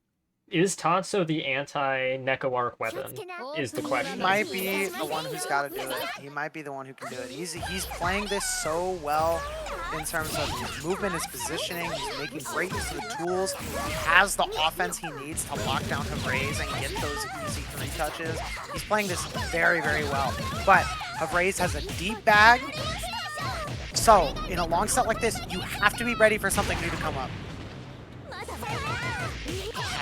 Is that move JTC? I've been calling it JTC. I don't even know if it's actually JTC. I think it is. Yeah. It looks like it. Blocks from, yeah, and that overhead. Yeah, that overhead's really hard to see. That's 2 for 2 on the overhead. A little tricky to see. Doorbell ringing. Hold on. You can hold this down. Yeah. More great play around the rings. Blocks on the empty low as well. A little late on the mash there. Gets caught with the low after the Tekken. It's going to be another knockdown from Hebraze here in the corner. Oh, a slight misinput error possibly. Able to avoid that shield B as well. Playing the space, clashing through with the Neko Rocket. Doesn't have an option there. And the armor is here as well. You got to be careful, Tanso. Nice run under from Hebraze as well. Finds that run under to keep his turn going. Now you're in the corner. A lot of summons here. Oh, and the bait because of the 7-hit. The Tekken block string gets him away, and a narrow miss on the Bato as well. Great IAD in, but not able to find the hit there. Dashes under the ring. Perfect. Great spacing. Great positioning from Tanso. The movement is on deck right here. Another gray beat though, unfortunate. This could come back to bite him, but so far Hebraze has really just not shown that they're gonna take the tech here. Okay, I am back now. Andy's not able to find the shield, and yeah, the knockdown from it is gonna give Hebraze the round here. 1-1 evens it up. Once again, like Tanso showing a lot of great outplay here, but some of these situations are not going his way and just snowballing a little bit too much here. Tanso just needs to be a little bit more stable and lock down his turns. Yeah, there is still plenty of games for him to learn how to manage it. Exactly, it's only 1-1. We're first to 3 here. Oh, Gets caught moving back to down back on the JTC. Hevrae's gonna get full combo here. Into the minion set. Tries to find that anti-air. Molotov is gonna get you out once again as well. Okay, we got that. We got saved. You can afford to take this beam as well. You just gotta play very, very patient as the summons are out here. Great shield to get the resource. You gotta watch out for Godzilla. And a great shield. Oh no, but Godzilla! You. Oh no! Tanso had the right play there. Trying to make use of the shield. What a great reversal grab as well. Laying around the minions. Great movement from Tanso, but you gotta mind. You're locked down by the tire. Scarecrow to mix you up, but great blocks. A little premature on the heat, expecting an approach. But a little early. Tanso with some great defense, but you move one step out of line. And it can spell doom. The reset with the 2-2A though. Falling out Hevrae's on this tech. And this is where you need to lock down your turn. Crushing the shield. Perfectly played. Not a smart hit though. And a BC to find it. Not able to get the full conversion. Blocks, good blocks on the ring, good blocks on the beams. Great defense here. Oh man, it really is hard to maneuver around that. You have to be careful. Those ideas are there, but you just have to find that right time, and you got to be very precise.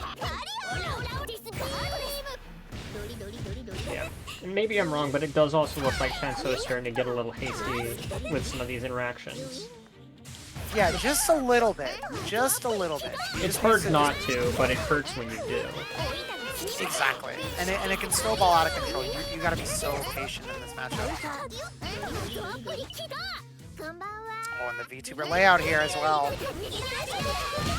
Setting Johnny there is not the worst idea in the world, but just gonna get opened up by more summons. Hard to see him coming. Hevrae's finds his lead now. Tanso really just has to slow it down. I liked what I was seeing a little bit there in that first round as well. Playing into the minions and just shielding them. Building a lot of that resource so that you have EX cancels, you have Moondrive to be able to navigate some of the situations later. You don't need to rush. And you can build so much resource. Now's your chance to carry away. Hard baiting, but I just don't think it's necessary. You need to introduce some threat behind this and call out some of these shields. You need to force the heat first. Tries to catch him running away, but just a little antsy.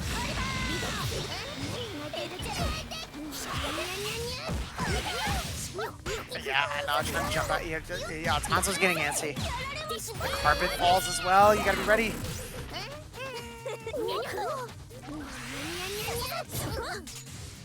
Waiting for the burst range, not able to find it. Careful! Great spacing on the Bato. Ooh, Oh, unfortunate trade on the air to JC. air. Yeah, that's pretty nasty. Oh, and just gets caught with the low. Oh, was that the throw whiff? I think That was charged throw whiff. either that or let me look. No, that's charge 2B. That's the unblockable, the 42 frame unblockable. Oh, was that the unblockable?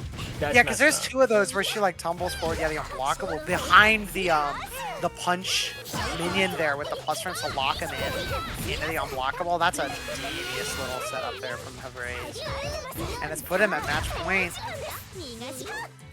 Able to find the heat. There's the Bato. Yeah, that's a great time to go in and swing that Bato because Hevrae's has to be so careful throwing the ring there because you're in blood. That's a really nice time to go in, but Hevrae's is able to get out of this offense so frequently. Overhead finds it. And then you take the saber damage as well. Not ready for the clash.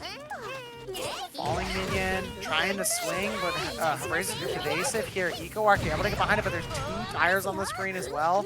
What a mess. Just a run-up throw from Hevrae's. The tires behind you, swinging a little bit early, trying to stay aggressive, trying to get back into this match. And yeah, an early shield and gets caught by the backwards one. Hevrae's is going to take it 3-1. Yeah, Tanso showed a lot. Very tricky. Tanso really did show a lot of good ideas there. A lot of great plays that needed to be made and some good spacing, but I think just one too many like missed spacings or miscalculations got in his head a little bit, and he started getting a little more and more hasty as the set went on. You have to maintain the composure when you're playing into this character, and it can be really challenging. You have to play it slow, you have to play it cautious, and Tanso showed a lot of good stuff, but just couldn't keep it stable all the way through. Yeah. So I checked the wiki. What we thought was J2C, that's just charge JC. And J2C, it's just charge. Okay. J2C is the Neko button where she's in the air, and she does like the rocket thing downwards and pops back up a little. Oh, okay. Also, yeah, check what Clodopedia said in chat. Let's see, bottom 1 versus Neko arc. Honestly, I ain't exactly agreeing, but I ain't exactly disagreeing. You know what I'm saying? Like... I just pinned it because it's kind of funny. I ain't exactly agree, but I ain't exactly disagree. I'm not gonna tell you you're wrong, is what I'll say, Claude. I won't tell you you're wrong. Both these characters are very not good. And so it looks like, so now back to losers for loser semifinals. We should have Majika and Honda here. Yep, that's what it looks like. And then the winner of that set will play Honda, or Tanso, sorry. Majika and Honda play Tanso. And then the winner of that set will go on to Grand Finals to have to play 6 games against Oh boy. Buckle in for the long haul, everybody. But we gotta get through these 2 losers matches first. Honda and Majika. Now, this is another one where Honda's really gonna have to keep it patient and not get too antsy, because Majika has done well so far with playing it patient and being very precise in a lot of her presses in neutral, a lot of her movement. You're really gonna have to slow down. You're really gonna have to observe and not commit too hard if you're Honda, especially when you have things like beams. You have 2DC, but the run up 3C is gonna do it. Introduce a little threat early, make him scared. Empty low finds it now. Another knockdown from Honda. Not able to catch the backdash, but you're able to stay safe and a really good spacing as well afterwards. Stagger stays outside of the range, spacing the trap, but it's caught. Dash from range. 6A. Good blocks on the beam so far. Not able to quite get the dash one there. You don't actually take that much. And the Moondragon is spent here. You gotta be careful. 63A the low. You gotta be ready for it. But you can just a reset in a 63B. The Honda's ready to just land and swing back. Not falling for the reset there. Yeah, Honda's really looking for that beam with that shield there, but he's trying to preempt it too much. He's trying to preempt it too much. You gotta be careful in your approach. You can't beam too hard. You can't show them that you're being patient there. Great punish on the landing there from Honda. That's the patience I'm talking about. Make Majika make a mistake. Oh, slight unfortunate whiff there. Not quite able to get the full spacing. Great patience from Majika. Shield. All of it here, a little late. And there's the reset with Chico. What happened again? Alright, Honda did well. Just swings the 3C after a no cancel off premature heat. Careful. Oh, just swings for the fences. You gotta be careful. And you go unpunished is crazy. Easy to get out. Oh, and nice spacing. Great with punish from Honda. Back to the corner, tries to reset, but not quite locking it down. The JA there was very, very smart from Majika. Great composure.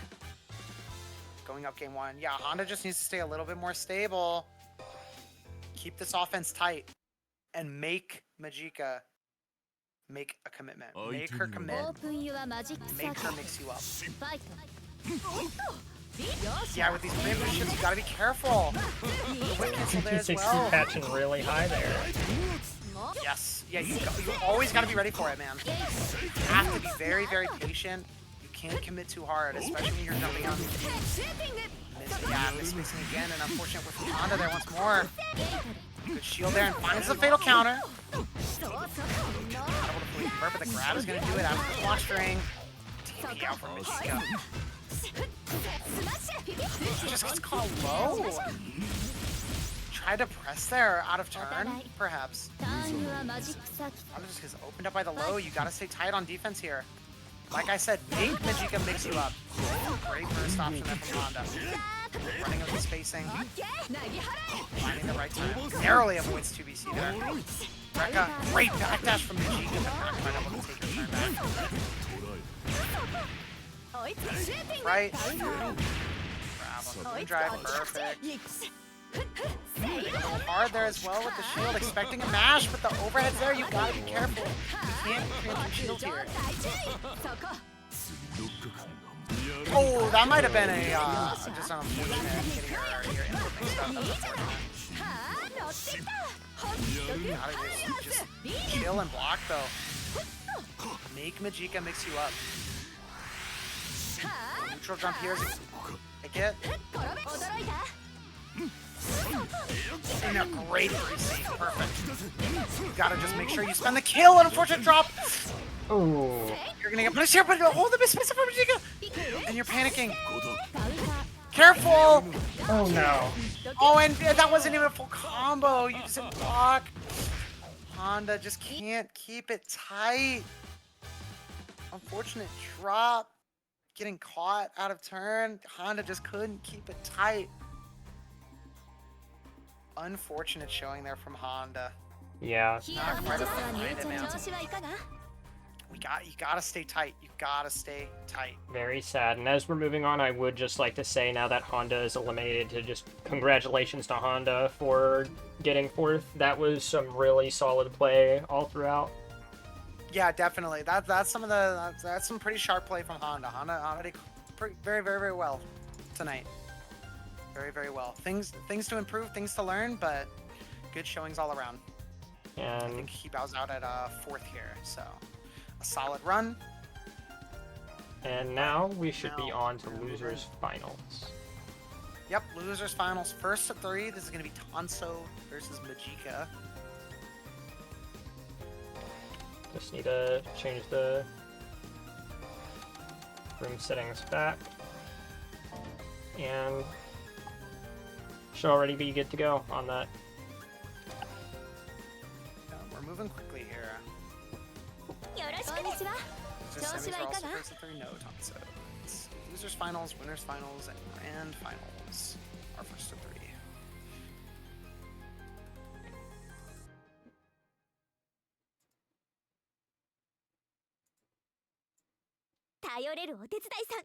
Alrighty here. So this is going to be Honda, or Tanso, sorry. Tanso's really going to have to put in the work to get in here. This is a very difficult neutral game to play. But Tanso definitely has the offense to just lock Majika down here and run the one turn. Yeah, we haven't gotten to see these two fight yet since they were on opposite sides of winners. So...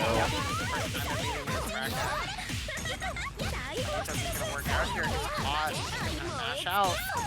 Tanso just keeps it solid, keeps it meaty. Looking good.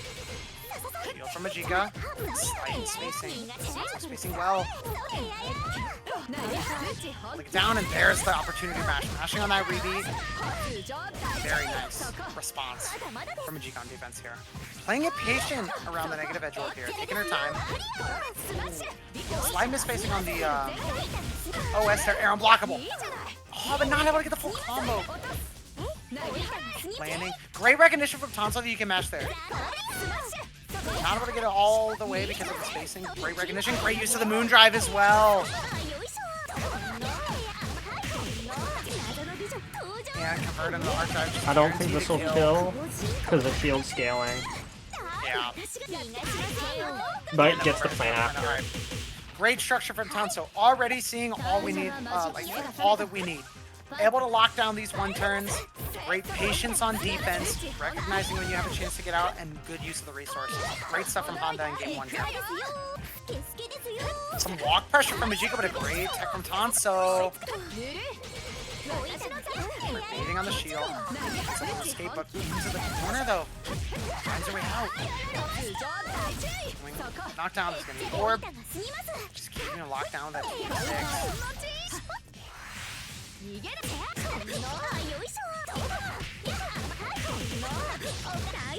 Again, finding his footing in this neutral. neutral here. The safety to give yourself a little bit of insurance, I don't mind it. Very, very committal though. Very, very, very committal. Safety and Johnny and Moondrive is quite expensive. Yeah, that's the Tenso classic, is spending a lot of resources all at once. Yeah, for sure. Like if you're able to win the interaction with straight, but like Majika finds the heat out here, and it's still an even game. Great OTG sequence here though. Plant behind you, feinting the shield, but not able to get the full punish. And Majika just puts you in the corner.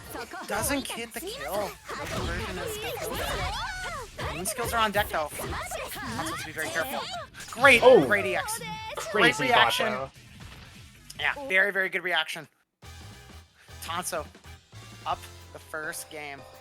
Already looking strong. Looking ready to Majika's gaps and mistakes. Gotta play it tight because this neutral can still get out of hand. Not able to get that full conversion, man. Back throw incident on Majika here. Getting a gap. A little late to go for the mix-up. Tanso was playing so loose around that while Majika was opening. Majika was in Moondrive. He's probably worried about the clash, but she's locked in block stun. She can't press there. So you have a chance to go for your mix-up and then go for a gapless afterward to drain down the Moondrive. Oh, what a fantastic 5B. Great anti-airs from Tanso thus far. Safety. Once again. Good looking offense here, pushing him to the corner. Stay safe on that mash out. And a great punish. Finds that whip there. And builds just enough bar to get the hard knockdown. One more touch will do it here. Gotta mix them up. Okay, the stagger finds it. Not able to get the full conversion though, but the situation's still fine. Stagger whiff Bato. That is a funny Catches Majika follow-up. trying to press. That is unfortunate. There. The right idea, but Bato was there. Yeah, Tanso thus far, like, he's got the solid offense. He's keeping it tight, but once he gets that plant knockdown, he's not taking full advantage. He's not really going for the mix-up. He's just playing it really safe. And I don't exactly know what he's too scared of. There's not much they can do. If they pop MD, you can really look for it, but you don't have to really worry about a clash once they start blocking the plant again. You know, they can't tech out, they can't shield once they start getting that block stun. Once the block stun goes off, you need to take advantage and take your mix. I think Tanso is just a little hesitant, like, scared of an option or two that is kind of freezing him up a little bit, and it's preventing him from getting the full mileage off of his turns here. Great use of the Moondrive to whiff cancel. Keep yourself safe, try to keep control of the neutral, push Majika back into the corner here. Hard bait on the mash there. Double overheads, good blocks from Majika thus far. Stop with the 236A. Solid heat from Tanso, a big commitment though. And that is the issue with some of these Tanso heats, is you are committing to using all your resources, and then if you lose the interaction after, it's just all gone. Yeah, and like that heat isn't even the end of the world. Like heating on that swing out from Majika there is perfectly fine. Because you keep the corner, but he immediately just run a bot out, like a very, very committal option here. When you have the screen control, you have the advantage, there's no need to take that risk. And then you end up losing the following interaction, you're not getting full healing, you're not converting a heart drive, you're not getting the full reward out of your investment here. But still, is able to stay solid. You're unblockable, not fight. Great super jump there. Wonderful spacing from Tanso. Fortunate trade, but you keep the advantage on a very, very risky heat. The very tip of 6BC. He's gonna catch Majika trying to move out of the corner here, and Tanso is gonna go up one more game. That's the thing. Tanso's taking a lot of risk here, but Majika's just not able to really take advantage. And Tanso has a lot of stability in other areas of his play, where it's kind of keeping him safe from taking the full punishment. Air unblockable again from Majika. Great awareness. For a reset, perhaps he's into the bar. Another great CC from Tanso. catching all these IEDs. And the full OTG for a little bit extra. Set up Johnny. IAD there for the mix-up. But not able to get the combo, but still, look at the position you're in. Jump cancel shield? What a reaction from Tanso. Incredible response to the clash there. I didn't know he had those. Very, very nice. Playing around that shield, crushing with the 5C. Perfect, well played. Little mistime on the Oki there. Back throw incident for Majika here. But not a lot of mix to be worried about. The up back is going to avoid the air dash. Tanso's ready to close it out with one more round. Set point for Tanso right here. Watto preemptive on the super jump from Majika. Explosive starter there on the fatal counter. And it's another shield from Majika. I want to see if Tanso is able to time this plant and get that meat throw. See if he's able to make this adaptation here to close it out. And there it is. Perfect. Well played from Tanso. Not able to get the full OS off the heat there. But you're looking strong and solid here. Don't worry about shield the orb to get it off the screen and playing it patient. Perfect from Tanso, punished on 6-2-3. Tanso is playing very, very sharp right now. Looking a lot better in this game 3. Okay, plus frames, respect from Majika, and there's another great 2 PC. BBC definitely putting in a lot of mileage against someone like Tanso who wants to be jumping a lot. Yeah, Majika's accuracy, honestly both these guys' accuracy on catching a lot of these IGs and super jumps out of the corner on defense has been very, very high. Nice. Watto is going to do it. The burst range from Tanso is going to close it 3-0 over Majika, which means he's going to get his run back in grand finals. Tanso definitely, he definitely, what's the word I'm looking for? He definitely tightened up in that last game. That last game looked a lot better for Tanso there. Just holding his turn, playing it patient, leveraging the resource, a nice reaction. The whole works. Well done from Tanso there. They're in that third game, and you want to carry that momentum into this set, in this run back with Heavy Rays, because you have a long way to go. You got to win 6 matches. I'm definitely interested to see if Tanso is going to be able to do anything compared to last time to shake things up and maybe even reset. Yeah, the good thing here is that you're going in with data. You just played him in the set previously. You know you have the you go in this, you know you have the right ideas, you know you can take a game. You just need to just tighten up. Now you're playing hot. You're coming off of that last set. You have things to work on and data from the last set against Heavy and Winner's side. You're coming in with a lot of advantage here. You just, like I said last time, you just got to stay calm, stay composed, play your game, and just be very, very patient. Those are the things I'm looking for from Tanso out of here. I just want to see some stability. I want to see some patience. He can definitely do it. He took a game last time. He's got a long way to go, so it's going to be an endurance test at the end of the day. But he has all the tools he needs. You just got to make the right use of them. Yep. And with this will be our final set of the night. So, grand finals here, first to 3, and Tanso has to reset. So we have a lot of games before us here. Yeah, potentially. It's all in Tanso's hands at this point. Yep. Yeah, the onus in going into the set is definitely on Tanso. The onus is definitely on Tanso. He has to make something happen here. Great spacing out around the rings thus far. Now, oh, what a wonderful punish. Finds that super jump, holds his ground, punishes the landing behind. Fantastic. What a great start. Stay safe around. Doesn't quite get the crush on the shield there. He must have tried C. Honestly, I thought he was crouch shielding too. I'm not gonna lie. Echo being short. Not able to get the full crush. Unfortunate. And now, Braze is in the spot where he wants to be. And some nice movement here from Tanso. Looking a little more accurate in his movement here. Blocking the reset there off the ring hit. Unblockable! There it is! We saw it before, but it was disguised in the last set. Tonto maybe not quite ready to recognize the animation there, and he's caught off guard. Oh, the falling summon to find it, but you get a hard knockdown here. You gotta be careful about that one more summon though. ID to find it. You could kill here. Oh, you definitely kill. You can spend the 2-bar. Oh, he does not. Ooh, good bait on the DP. Played safe. Perfect. Well played from Tonso.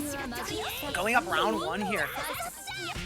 This is huge for Tonso. Already looking better, looking sharper, and taking that first round, establishing the momentum early. But Braze is here. Calling out some of the defensive options here from Tonso. Calling out that backdash, full punish. Jumps to grab on the shield. Stopping that rocket there. Comes out from Braze. Beam Sabers behind you too. Gotta be careful. Very big spend here, and able to just shield it all. Great patience from Tonso. This is exactly what I'm talking about.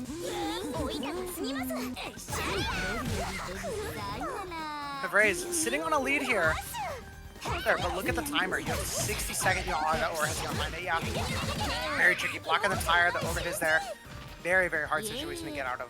But that's another thing I want that comes into mind here is the timer. Because you have so much time to work with. So the timer is a resource here that you have to consider, especially if you're Tonso, where you are going to be blocking for long periods of time here. You need to keep the timer in mind. Reversal throw there, not able to find the meaty. I think maybe that could have been a risk due to Neko height. I don't think Neko height hitbox difference.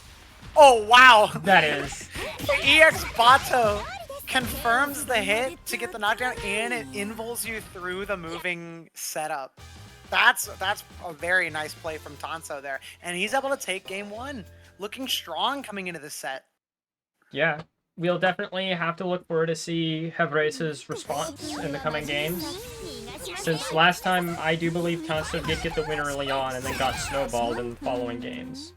Yeah, exactly. It's like I said, the onus is on Tonso here to stay ahead of the Yomi and adapt on the fly. Hevrace has the insurance of he can afford to lose a set, and he has there's so many tricks up his sleeve. He's a Neko Arc is a Mario Theorem character.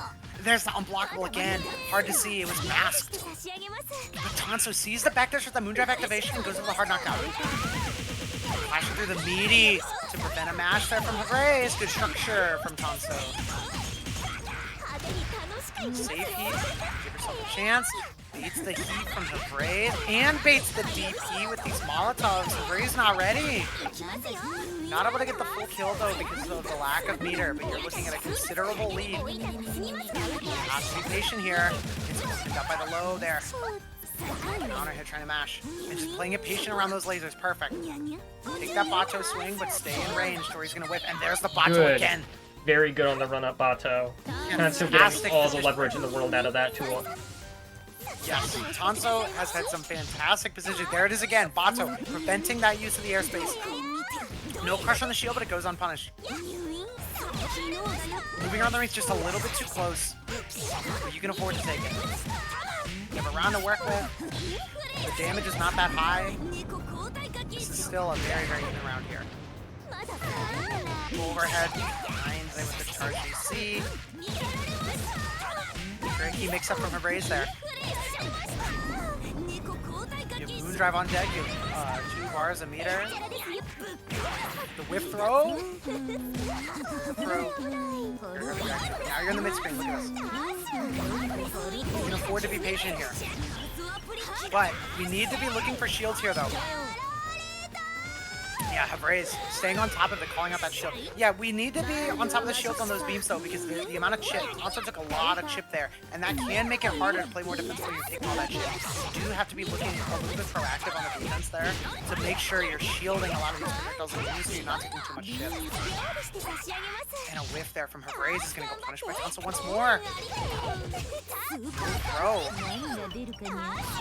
Tonso needs to start structuring around these shields from Hevrace. Next to throw. So tight, the unblockable again. This is a tool I haven't seen Habrez use all that much in the past, but he found it during this bracket and it's working, and he's just running the game plan with it. Just another tool in the tool belt for Habrez, who has seemingly endless pockets. Considerable lead for Habrez here. You gotta be careful in Scarecrow. Yeah. Having those Catches deep tons of pockets is so useful in a long set like this too, where it's not just whoever can pull out something the fastest, but anything to throw off whatever conditioning or mental stack you've already laid is so powerful. Exactly. Having so many ways to like change up the Yoni and change the way Tanso's like clash through Moondrive reaction, but the counter MD. Habrez does not punish the shield though, and Tanso's gonna come out on top of that MD trade. Catches low. It's the hard knockdown the DP, trying to crush that shield. That's the thing though, is Neko DP does not have throw in. So if Tanso can start introducing throw on a lot of these knockdowns, overhit mindset, on a lot of these knockdowns with the plan, it's gonna go a long way, because not only are you able to shut down a lot of these shields that they get away with, but you're also gonna be covering DP. Tanso just needs to make that small adjustment. Makes up, gets caught, yeah. Whiff JC there to feint the high, catch, concentrate the shield.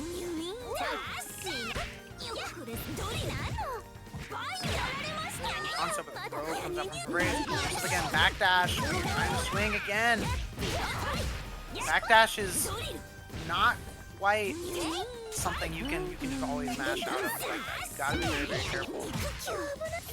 They're trying to move again. Mind the tire and gets caught by the cross up the walk under. Habrez's movement around their own summons has been so consistently strong. Yeah, Habrez is so good at playing around the summons on the fly. He's just forcing the interactions to take place around that tire. He's just hovering around that tire, forcing the opponent to play into his hands there, and just, you know, kind of making sure that the screen stays focused on that tire so he can get all of the advantage off of it. Tanso. Habrez is so good at this. Tanso. Oh, Tanso. are we gonna see Akia? Is it Akia time? Is it Akia? Is it Mario time? Ow! Ow! Tanso! Okay. Please reconsider. So, I don't know if Tanso knows anything about Alco. The character-wise, this is not a bad pick. Character-wise, this is not a bad pick. I don't know if Tanso has the experience and the tools to make this matchup work, though. So we're gonna have to see. Yeah. Tanso, like, he can take that game, he can do it, but he's just not feeling confident in the Koha. Some nice routing to start here, though. Looking good. Negative edge orb. Let's see how Habrez can interact around it. Scarecrow. Great snipe with the 6PC. That trade is actually not that bad. Taking the beam after is pretty bad. But taking that trade is not that bad because, oh, you got caught trying to shield on a landing recovery. Unfortunate. And the clash there. Tanso, throw him! Oh yeah, trying to chase. Yeah, you're losing on an important tool. You don't have the Bato anymore to catch those ring tosses. Yeah. You gotta change up your game plan here, and I think it's gonna be too little too late. For Tanso, nice run under though. Gotta keep this turn. Finds the ID, but not able to convert. No hit confirm. Copper. Nice punish from Tanso.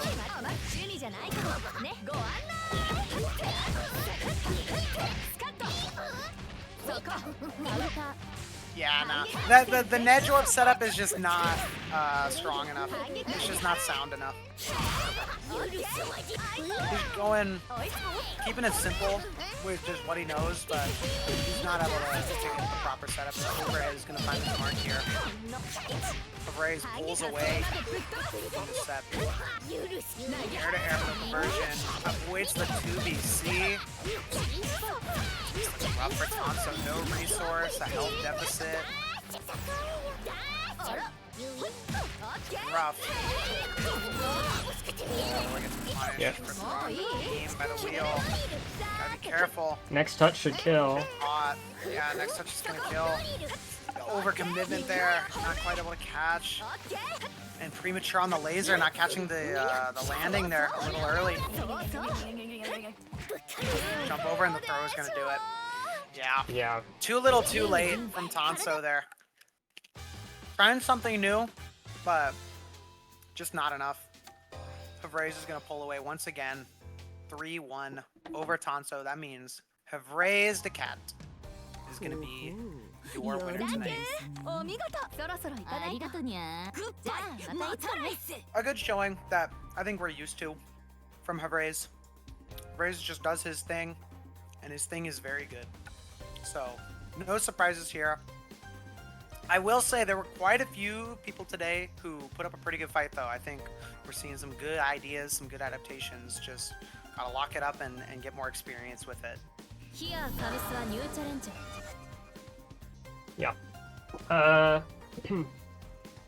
As Ricefield here said, great work from Havraise the cat on first place. Great work from Tanso on second.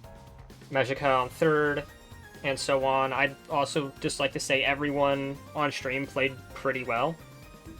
And yeah, we saw some nice, solid games. Yeah. I was definitely entertained the whole way through. Which also, just to talk on the tournament, is just thank you to everyone who entered. This is my first time actually organizing and like running something since close to Uni 2 launch. So I was a bit nervous about it, but it seemed to go well with my computer and my internet. Went off without a hitch. Yeah. Went off without a hitch. So, solid so far. Yeah, I don't know if it'll be next week or the week after. I'll figure that out before I go to bed, but next one, it'll be NA locked, and I will be doing connection tests throughout to make sure that everyone's good, and it will be like NA open, all skill levels. I mean, by the name, it is sort of a play on Mash Fest. I am trying to sort of fill the void that is there because I've heard a lot of people talk about, we want an all-skill tournament again. And we have, like, Kerbo Cup and TMN, and neither of those are that. So, and a top 8 graphic? Yes, I have been working on that. I just needed to ping everyone to get socials. So, yeah, I think past that is just...